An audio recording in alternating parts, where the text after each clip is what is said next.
आता आपल्या संगमनेरमध्ये एका छोट्याशा 6वीतल्या मुलीवरती ऍसिड फेक होतो. स्त्रीचा अपमान झाला तर शिवाजी महाराज चौरंगा आखायचे, बरोबर की नाही? आणि आता आपल्या संगमनेरमध्ये एका छोट्याशा 6वीतल्या मुलीवरती ऍसिड फेक होतो. ऍसिड, तिच्या चेहऱ्यावरती ऍसिड फेकलं जातं.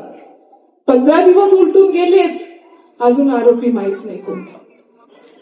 अरे एक मुलगी 18 वर्षाची नर्सिंग शिकतीये, तिला नर्स बनायचंय. अतिशय हलाखीची परिस्थिती.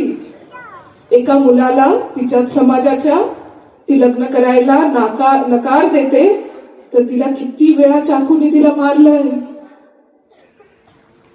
असं हे स्वराज्य आहे का? हे आहे का आपल्या छत्रपती शिवाजी महाराजांचं स्वराज्य, जिथे महिलेचा, मुलींचा अपमान रोज होतोय? मग तो कोणत्याही धर्माचा असो किंवा कोणत्याही जातीचा असो, गुन्हेगार तो गुन्हेगार असतो आणि त्याला कडक शिक्षा झाली पाहिजे. जेव्हा जेव्हा कोणत्याही मुलीचा किंवा महिलेचा अपमान झाला, त्या गुन्हेगाराला कडक शिक्षा झाली पाहिजे. हे धोरण आपलं आहे.